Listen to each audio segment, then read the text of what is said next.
All right, all right. Today we're going to ask the question, is this the time to be cautious in the stock market? Because I know at these prices, there are raising concerns that the market cannot continue to go higher. And I'll show you today why that's a dangerous game to play, because this is one of the most powerful bull trends we have had in a very long time. And lots of people that are riding this bull wave are making lots of money, and lots of people that are trying to call tops and short this very powerful bull market are losing lots of money. Not to mention there's a third party that I'm going to talk about, which is also all of the money in the money markets, that while they're not losing money and they're still collecting money from high interest rates, they are not making nearly as much as the high flying tech stocks and even the broader indices. So when we talk about a market, the first thing you really need to understand is that this is a free market of buyers and sellers. You can disagree with the fact the market's going higher, but that is not how you be a profitable trader. You always go with the market. And if you're losing against the market is not rigged. You simply have a bias and you are doing the opposite of what the market is doing. So I'm a strong believer that the market is always correct, whether you like that or not, is a complete bias that has nothing to do with the market being right or wrong. So when I look at this chart of SPY, we did very much so what I drew on the arrow, which was the highest probability. And I gave you an exit if this wasn't playing out, where we were going to manage risk. And right now that is still going to be a breakdown below 556, because with a rejection to close at a brand new all-time high, that could be viewed as bearish, but could be viewed does not mean that it is bearish, because if we just continue to go higher next week and continue to break through all-time highs, we are still going to be in blue skies territory with a very strong bull trend. Now, if we break down below 556 and we start confirming this bearish engulfing candle, then we are likely going down to 548. So I'll tell you right now, the definition of letting the price do the talking is simply just staying bullish unless SPY breaks down below 556. If SPY does break down below 556, you can get risk off and you can reduce your long exposure, because there's a good chance you're going to be able to buy lower at 548 anyway. So for the sake of having both price action scenarios on this chart, I will leave this downward arrow to remind you that if we break below 556, we will likely get risk off and go to 548. But while we are above 556, there's no reason to believe this bull trend can't just continue to go higher and hit these price targets above 564 and then 569. If you think that's not possible, or you think that's too bullish, that's completely fine, but that is a bias, because it's very possible, and it's very possible it's going to happen while we're above 556. So the easiest way to have a trade plan is to expect higher prices above 556. Remember, I like to keep things very simple and based on following price. And based on following price, I see no reason SPY can't go higher while it's above 556. So it really just can be as simple as that. Next up, we'll look at the NASDAQ 100, and the triple Qs also have another warning sign. And the warning sign in the triple Qs is as simple as this. The tech sector, which is the majority of the triple Qs,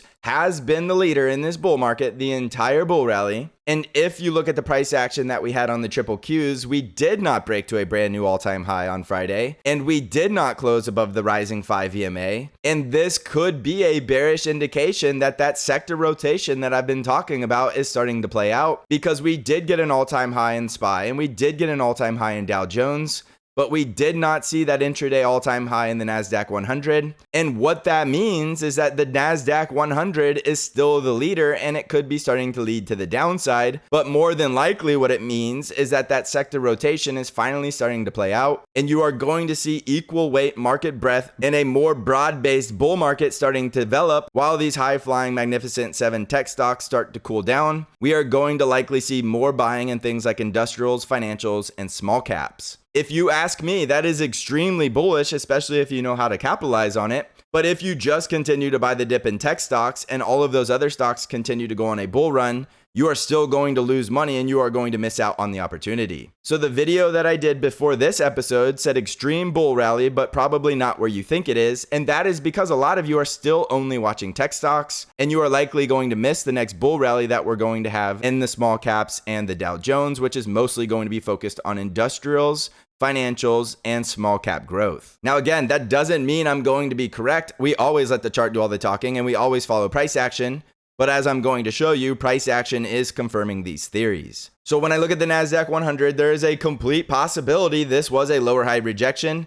And yes, it is a bearish indication when we fail to close near the high of the candle, especially after a bear body like we had on Thursday. So on the NASDAQ 100, I'm going to make it extremely simple for you. And if the triple Qs break down below 491, that is a risk off indication of a lower high into a lower low, which I think will take us all the way down towards 477 to 478. But I cannot deny the fact that 485 is a possible place where buyers of the dip will step in. And I cannot deny the fact that that could be as low as we go before we continue higher. So I'm not drawing any arrows on the triple Qs here. I think it's as simple as risk on above 491 and risk off below it. While we are above 491, I do believe it's completely fine to stay long, or while we're above 485. But the problem I have with staying long below 491 is I do believe 485 would fail to hold and we would go even lower. So I do think it's a little too risky to get overly aggressive if the triple Qs break down below 491. So I'm going to call it risk off below 491, and that means I don't care how low it can go below it because I'm going to be looking for evidence of when to buy the dip, not just blindly doing so. So risk off below 491, and while we're above 491, I still think it's possible we push to new all-time highs, but I will want to see price action confirming that after that negative rejection that we had near the end of the day on Friday. Again, it doesn't guarantee that negativity needs to follow through. It's just something I would be watching. If we break down below 491, get risk off. On the Dow Jones, we were up 0.68% on Friday, and the Dow Jones hit that price target that I gave you right around 402, and that was a little bit overextended when we got there. We were way outside the upper Bollinger Band, and a lot of traders like me that are getting to our price targets are going to lock some profits, so I don't necessarily think that it is bearish that we rejected from there. And more importantly, I would identify the fact that this is a brand new all-time high, and I've been talking about the Dow Jones making a brand new all-time high. You could go back to videos that I made before we even had this candle where I was talking about a brand new all-time high, and you can probably tell from the arrow when I predicted that. So going back to that prediction and letting price action confirm it with that bull breakout above 394 was a very easy bull trade to the price target. And there's no surprise that traders are going to lock some profits. Now, more importantly, with a brand new all-time high, that is going to start leading to a short squeeze.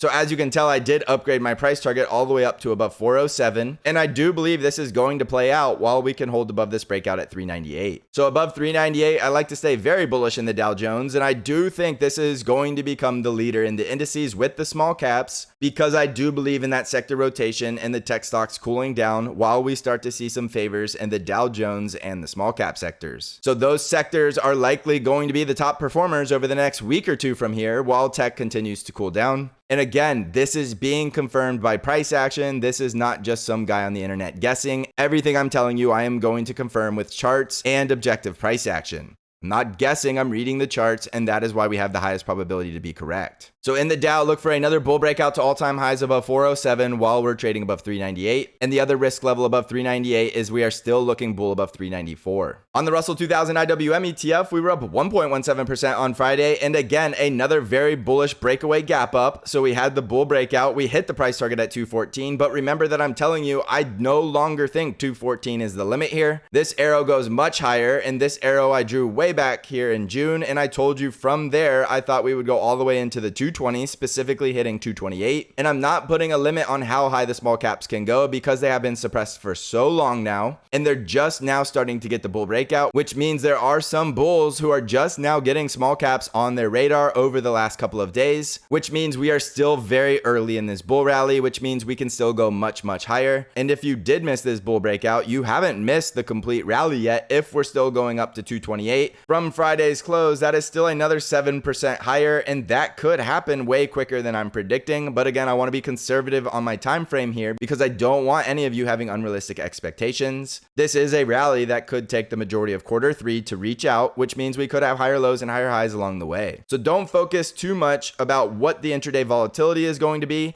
It is as simple as knowing this is a bull breakout while it's above 210, and not just any bull breakout, an extremely bullish breakout, because this has been a multi-month consolidation that now looks like an inverse head and shoulders breakout. And when you get so much consolidation and so much time for traders to accumulate, those are typically going to be your strongest bull rallies when you finally get the bull breakout. So even if we pull back, and I'm not saying we need to, I said even if we do pull back, that is a buying opportunity from another higher low before we continue this bull trend. So if the small caps are pulling back, I do believe there will be people out there buying hand over fist and buying even heavier positions to position for for that next bull rally. Again, none of this means I have to be correct, but these are the highest probabilities, and we are placing the highest probabilities in our advantage by understanding we have the best chance to be correct by identifying this is a bull breakout going much higher. They have very clear risk levels at the gap fill at 211 and the breakout at 210, and I'm even going to tell you another good risk level is down here at 207. If we can't hold the breakout at 210 and you want to get risk off, that is completely fine. But again, there will be a scenario where we don't even come back to 210. We just start pushing higher immediately. And at some point, we will build out another higher low. But imagine we go to 220 first, and then our next higher low is above 214. If you are waiting to buy at 210, you're never going to get an entry. So that is just something you need to be aware of. I'm not trying to give you FOMO, and I'm not trying to say you need to buy this breakout. You do whatever you want and whatever fits your risk tolerance and your trade plan. But do remember that I told you above 210, we could just continue to go up in a straight line and hit those price targets. So always make sure you have a risk management strategy. If you are trading the small caps, there is still risk involved there. And that means if we can't hold above 210, you should have a risk mitigation strategy of how you are going to reduce your long exposure, because you never want to blindly assume that anything has to happen as a guarantee when we are trading in the stock market. There is always the possibility that we could have false breakouts, and that is why we always need to manage risk no matter what we are doing. Okay, so next I want to review all of the charts that give objective price action evidence on why we are still bullish and why there is no need to be extremely risk off, even though people will be trying to say that we topped and that we're going a lot lower. I do believe a lot of that weakness is going to be in the tech sector. So that means a lot of your trade plan should be focused more so on these other sectors that I'm going to talk about. But of course, that is just my opinion. You can trade whatever you see fit or whatever you think is best. So a quick reminder here on the industrial sector, the ticker is XLI. We did get the double bottom breakout. So while we are trading above this neckline at 123, it is buy all dipped above 123 for a brand new all-time high that is likely going to take us higher towards 130. We are likely going much higher than these targets that I'm giving you, but these are very conservative for your trade plan, and they offer plenty high enough reward for the tiny amount of risk that you need to take, because if you are managing risk at 123 and we are going to 130, that is a great risk reward ratio. So XLI looks good here, which is going to favor the Dow Jones to go even higher, and that is why you see me upping my price targets on the Dow Jones from 402 to above 407. Next up, we'll look at XLF, which is the financial sector. And again, this is another sector that I expect to start outperforming the tech sector. Doesn't mean it has to, but this is what I'm seeing. This inverse head and shoulders breakout on the daily chart above the neckline at 41.6, which means even if we get a pullback to 41.6, that is a buying opportunity before we continue even higher to above 43.5. And yes, we can go much higher than that. So the financial sector is mostly those bank stocks that are now reporting earnings, and they are looking good, and they are likely going to start on a bull rally. And this sector is likely going to favor the Dow Jones and the small caps as well. So you're getting a lot of bullish momentum in the financial sector, which is extremely bullish for the market as a whole. And that also matches the narrative I'm talking about, which is that the market breadth is about to expand and we're about to get a more broad-based bull rally and not a narrow breadth market that is only thrusting higher through a few tech companies that are the top 10 companies in the S&P 500. So we're going from a top 10 companies only rallying to a lot more companies rallying to broaden out the bull rally, and that is going to be a very bullish breadth thrust for the entire market.